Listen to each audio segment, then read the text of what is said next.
ವಾಲ್ಮೀಕಿ ನಿಗಮ ಹಗರಣ ಬಿ ನಾಗೇಂದ್ರ ಅವರನ್ನು ಸಂಪುಟದಿಂದ ವಜಾಗೊಳಿಸಲು ಬಿಜೆಪಿ ಆಗ್ರಹ. ಮಹರ್ಷಿ ವಾಲ್ಮೀಕಿ ಪರಿಶಿಷ್ಟ ಪಂಗಡಗಳ ಅಭಿವೃದ್ಧಿ ನಿಗಮದಲ್ಲಿ ಕೋಟ್ಯಾಂತರ ರೂಪಾಯಿ ಅಕ್ರಮ ನಡೆದಿದೆ ಎಂಬ ಪ್ರಕರಣದಲ್ಲಿ ಆರೋಪ ಎದುರಿಸುತ್ತಿರುವ ಬಿ ನಾಗೇಂದ್ರ ಅವರನ್ನು ಸಚಿವ ಸಂಪುಟದಿಂದ ಕೂಡಲೇ ವಜಾಗೊಳಿಸಬೇಕು ಎಂದು ಒತ್ತಾಯಿಸಿ ಬಿಜೆಪಿ ರಾಯಚೂರು ಜಿಲ್ಲಾ ಘಟಕದ ವತಿಯಿಂದ ನಗರದ ಟಿಪ್ಪು ಸುಲ್ತಾನ್ ಉದ್ಯಾನವನದಲ್ಲಿ ಮಂಗಳವಾರ ಅನಿರ್ದಿಷ್ಟಾವಧಿ ಧರಣಿ ಸತ್ಯಾಗ್ರಹ ನಡೆಸಿದರು. ಈ ಸಂದರ್ಭದಲ್ಲಿ ಮಾತನಾಡಿದ ಬಿಜೆಪಿ ಜಿಲ್ಲಾಧ್ಯಕ್ಷರಾದ ವೀರನಗೌಡ ಲೇಕಿಹಾಳ್, ಮಹರ್ಷಿ ವಾಲ್ಮೀಕಿ ನಿಗಮದ ಭ್ರಷ್ಟಾಚಾರ ಪ್ರಕರಣದ ಗಂಭೀರ ಆರೋಪಗಳನ್ನು ಎದುರಿಸುತ್ತಿರುವ ಬಿ ನಾಗೇಂದ್ರ ಅವರನ್ನು ಮತ್ತೆ ಸಚಿವ ಸಂಪುಟಕ್ಕೆ ಸೇರಿಸಿಕೊಂಡಿರುವುದು ಖಂಡನೀಯ. ಇಂತಹ ಆರೋಪ ಎದುರಿಸುತ್ತಿರುವ ವ್ಯಕ್ತಿಯನ್ನು ಸಚಿವ ಸಂಪುಟದಲ್ಲಿ ಮುಂದುವರಿಸುವುದು ಜನರ ನಂಬಿಕೆಗೆ ಮಾಡಿದ ದ್ರೋಹವಾಗಿದೆ ಎಂದು ಆಕ್ರೋಶ ವ್ಯಕ್ತಪಡಿಸಿದರು. ಹಿಂದಿನ ಕಾಂಗ್ರೆಸ್ ಸರ್ಕಾರದ ಅವಧಿಯಲ್ಲಿ ವಾಲ್ಮೀಕಿ ನಿಗಮದಲ್ಲಿ 187 ಕೋಟಿ ಅಕ್ರಮ ನಡೆದಿದೆ ಎಂಬ ಆರೋಪದ ಹಿನ್ನೆಲೆಯಲ್ಲಿ ಸಚಿವ ಸ್ಥಾನಕ್ಕೆ ರಾಜೀನಾಮೆ ನೀಡಿದ್ದ ಬಿ ನಾಗೇಂದ್ರ ಅವರನ್ನು ಮತ್ತೆ ಸಂಪುಟಕ್ಕೆ ಸೇರ್ಪಡೆ ಮಾಡಿರುವುದು ಸರ್ಕಾರದ ನಿಲುವಿನ ಬಗ್ಗೆ ಹಲವು ಪ್ರಶ್ನೆಗಳನ್ನು ಹುಟ್ಟಿಹಾಕಿದೆ ಎಂದು ಬಿಜೆಪಿ ಮುಖಂಡರು ಆರೋಪಿಸಿದರು.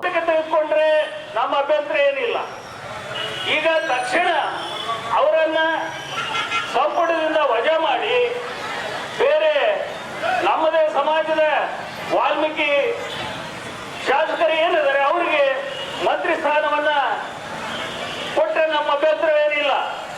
ಹಾಗಾಗಿ ಇವತ್ತು ಕಾಂಗ್ರೆಸ್ ಸರ್ಕಾರ ಸಾಕಷ್ಟು ದುರಾಡಳಿತ, ಅಕ್ರಮ ಇದು ಒಂದೇ ಅಲ್ಲ, ಸಾಕಷ್ಟು ಇವತ್ತು ಮೂಢ ಹಗರಣ ಇರಬಹುದು, ಬಿಡದಿ ನಮ್ಮ ರೈತರಿಗೆ ಅನ್ಯಾಯ ಮಾಡುವಂಥದ್ದು ಇರ್ಬೋದು. ಇವತ್ತು 17 ಲಕ್ಷ ಜನರಿಗೆ ಇವತ್ತು ಪಿಂಚಣಿ ಬಿದ್ದಿಲ್ಲ, ವೃದ್ಧರಿಗೆ ಇವತ್ತು ಅಲೆದಾಡ್ತಾ ಇದ್ದಾರೆ. ಇಂಥವುಗಳನ್ನ ಬಿಟ್ಟು ನಮ್ಮ ಮಾನ್ಯ ಮುಖ್ಯಮಂತ್ರಿಗಳು ಡಿ.ಕೆ. ಶಿವಕುಮಾರ್ ಅವರು ಮೋಟಿವೇಶನಲ್ ಸ್ಪೀಚ್ ಕೊಡ್ತಾರೆ ವಿಧಾನಸಭೆಯಲ್ಲಿ. ಆ ಮೋಟಿವೇಶನಲ್ ಸ್ಪೀಚ್ ಬಿಟ್ಟು ಇವತ್ತು ನೀವು ಯಾರಿಗೂ ಎಲ್ಲರಿಗೂ ಮಾತಾಡ್ಲಿಕ್ಕೆ ಬರುತ್ತೆ, ಮಾತುಗಳನ್ನ ಕಡಿಮೆ ಮಾಡಿ, ದಯವಿಟ್ಟು ಮಾತುಗಳನ್ನು ಕಡಿಮೆ ಮಾಡಿ. ಜಲವಂತ ಸಮಸ್ಯೆಗಳು ಜಿಲ್ಲೆಗಳಲ್ಲಿ ಬೇಕಾದಷ್ಟಿದೆ.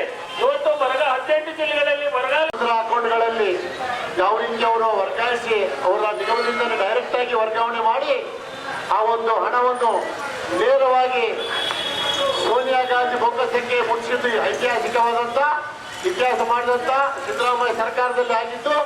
ಅದೇ ರೀತಿ ಮತ್ತೆ ಡಿ.ಕೆ. ಶಿವಕುಮಾರ್ ಅವರು ಇವತ್ತಿನ ದಿನ ಅದೇ ಮಾರ್ಗವನ್ನು ಹಿಡಿದು ಮತ್ತೆ ಪುನಃ ಅದೇ ನಾಗೇಂದ್ರ ಅವರಿಗೆ ಸಚಿವ ಸಂಪುಟದಲ್ಲಿ ಮತ್ತೆ ಸ್ಥಾನಮಾನ ಕೊಟ್ಟು ಇವತ್ತಿನ ದಿನ ಮತ್ತೊಂದು ಹಗರಣಗಳಿಗೆ ದಾರಿ ಮಾಡಿಕೊಡುವಂತ ವಿಷಯ ಆಗಿದೆ. ಅದೇ ರೀತಿ ಅವರ ಒಂದು ರಾಜೀನಾಮೆಗೆ ಆಗ್ರಹಿಸಿ ಇಡೀ ರಾಜ್ಯಾದ್ಯಂತ ಜಿಲ್ಲಾಡಳಿತ, ಜಿಲ್ಲಾ ಕೇಂದ್ರಗಳಲ್ಲಿ, ನಮ್ಮ ಜಿಲ್ಲಾ ಸಮಿತಿಗಳಲ್ಲಿ ಸಮಿತಿಯಿಂದ ಇವತ್ತಿನ ದಿನ ಪ್ರತಿಭಟನೆಯಲ್ಲಿ ಬಿಜೆಪಿ ರಾಜ್ಯ ಕಾರ್ಯಕಾರಿಣಿ ಸದಸ್ಯರಾದ ರಾಜ್ಕುಮಾರ್, ರವೀಂದ್ರ ಜಾಲ್ದಾರ್, ನಾಗರಾಜ್ ಬಲ್ಕಿ, ರಂಗಾರೆಡ್ಡಿ ಗೇಟ್, ಜಿಲ್ಲಾ ಉಪಾಧ್ಯಕ್ಷ ಶಂಕರ್ ರೆಡ್ಡಿ, ಜಿಲ್ಲಾ ಪ್ರಧಾನ ಕಾರ್ಯದರ್ಶಿಗಳಾದ ಸಂತೋಷ್ ರಾಜ್ಗುರು, ಜಂಬಣ್ಣ ನೀಲ್ಗಲ್, ಟಿ. ಶ್ರೀನಿವಾಸ್ ರೆಡ್ಡಿ, ಚಂದ್ರಕಾಂತ್ ಪಾಟೀಲ್, ಒಬಿಸಿ ಮೋರ್ಚಾ ಜಿಲ್ಲಾಧ್ಯಕ್ಷ ವಿಷ್ಣುವರ್ಧನ್ ರೆಡ್ಡಿ, ದಿನ್ನಿ, ಅಶ್ವಿನಿ ಸೇರಿದಂತೆ ಹಲವರು ಉಪಸ್ಥಿತರಿದ್ದರು. ಬ್ಯೂರೋ ರಿಪೋರ್ಟ್ ಗಾರ್ಲದಿನ್ನಿ, ವೀರನಗೌಡ, ಭಾರತ ವೈಭವ ನ್ಯೂಸ್, ರಾಯಚೂರು.